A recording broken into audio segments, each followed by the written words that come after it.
Hello and welcome to the second part of creating a resource pack. In this video I'll be teaching you how to change the textures in Minecraft. So let's just get right into it.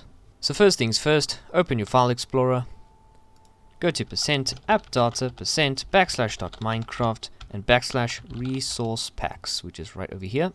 There's another way of getting to the resource packs folder without typing in stuff. You just simply go to options, resource packs and open pack folder. So that's just something I, strangely enough, never use. But anyway, I'm going to load our cheese pack. There we go. Right, here we are. So we can just go into our cheese pack, assets, Minecraft, textures, and today we're going to be making both textures for blocks and items.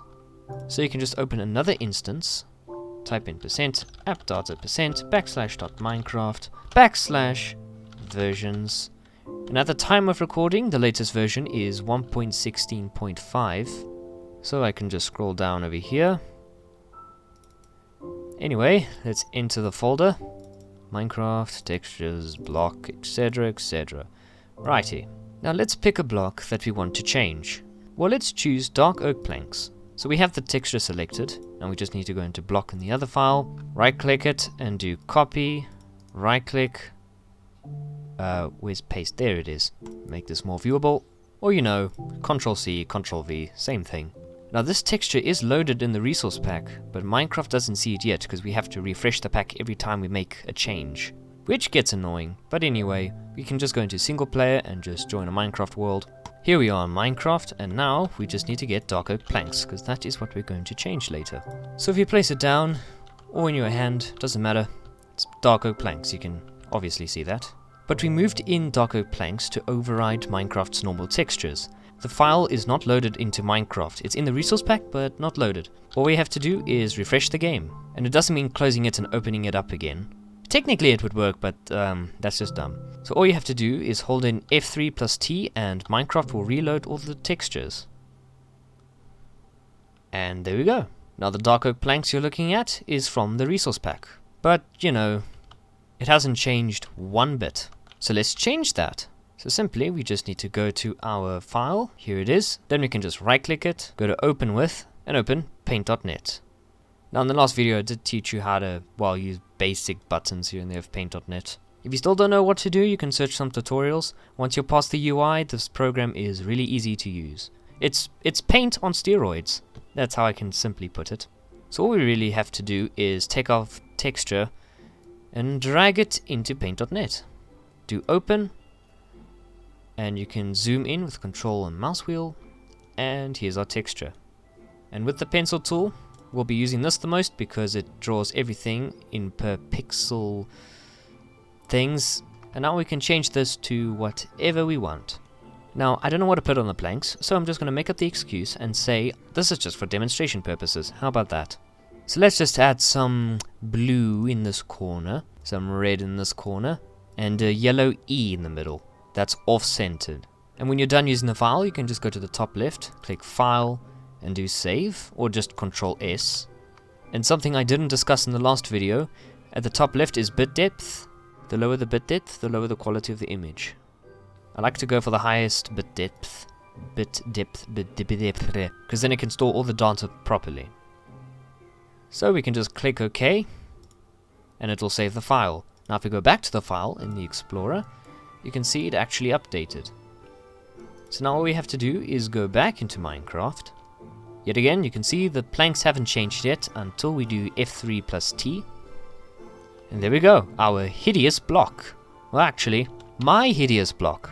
And now you can build all that you want with this hideous thing. And obviously, you are not limited to just blocks. We can do items as well. I literally searched item. Okay, doesn't matter. You can do items as well. Let's say the diamond sword. Let's change it to a red sword. So like a ruby sword. So we can just go back into our files. We can go back to textures and go into item. Then over here, we can do the same item. And we can just search diamond. It will give us everything that has diamond in the name.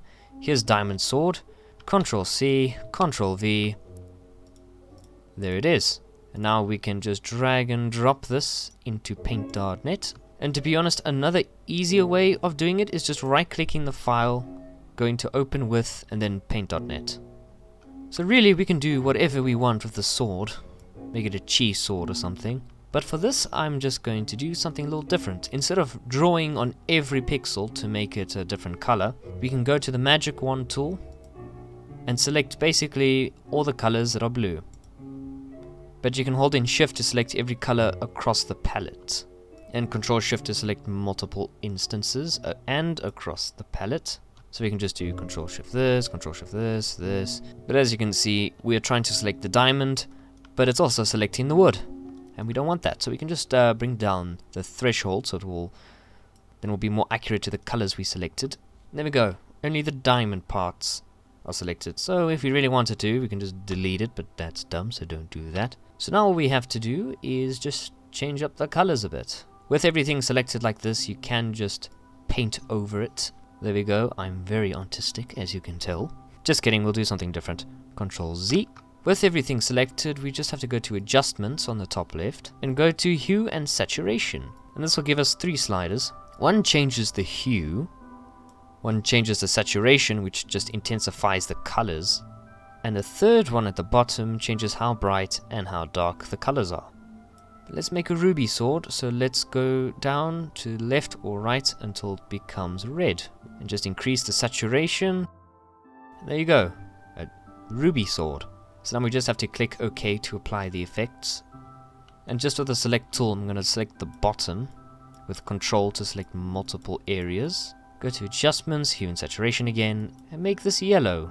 Ruby cheese sword. And now, Control S to save. Go into Minecraft. Here's the diamond sword. And refresh. Ta-da! Red sword with a yellow tip. I mean a yellow bottom. A yellow thing. And there you go. A ruby sword. Horrible looking planks. But we're not done yet. In a resource pack, we are not limited to just 16 by 16 pixels, but you can increase the resolution of these textures. So with any of your textures open, like the spruce planks for instance, we can go to the top left, click Image, then Resize. And now we can change the resolution of the image. Now default it is 16 by 16 because that is Minecraft's default texture scale, but we can double that to 32 by 32. Also, one thing to keep note, when resizing an image, make sure that the resampling is nearest neighbor, especially for cubic looking textures. Because if you upscale the image without it being on nearest neighbor, the image starts to become blurry. And trust me, you do not want this. But now because it's 32 by 32, we're not restricted to just big pixels. We can go even smaller. So you can make some finer details. Then you can just save this, refresh the pack, and there you go. As you can see, the image is high resolution. And yes, you can go high resolution. But mind you, the higher the resolution of all the textures in the game, the more it will really lag. So we can go as crazy as 256 by 256. Even draw in here and see how small the pixels are now. Save it and reload it. Now you can see how high resolution that's starting to look. And to take note, I am running the game in Optifine, which means I can have even higher resolution textures. But vanilla Minecraft will limit its, size in textures. So just keep note of that. But because I'm using Optifine, I want to see how high the resolution can get before my computer just outright crashes. How about 4K? And since this is in 4K, you can barely see this. Let's just save this 4K file and refresh. And my goodness, it's still working. Yeah, I don't think vanilla Minecraft can handle 4K. So yeah, we have blocks, we have items, but don't forget GUIs and entities. So if you go to our file, we can go back out into textures and same over here. We have an entity folder over here, but not here. So just create a new entity folder. Entity. Go inside it over here. And some entities are in their own folder, so make sure they are in the same folder in the other resource pack. So let's change the cow texture. So we're just going to create a new folder in here, call it cow. copy and paste the average cow. That doesn't look like a cow. Copy, paste. There we go, that's a cow. Now if you open this in paint.net, you'll probably have a hard time looking at this. You'll probably wonder, what on planet Minecraft are you looking at? Now entity textures don't exactly work just like normal Minecraft blocks. If I summon a cow, you can see that's not exactly a perfect cube, it's got other geometry as well. So you can go onto online websites and make textures over there because they give you like 3D models and you draw around that. But I'm a professional. So let's just change the cow texture already. Save, load into Minecraft, refresh.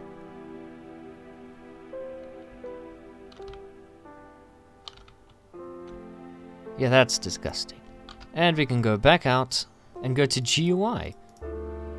Create a new folder in here, GUI, and we have title. So just create another folder in here known as title.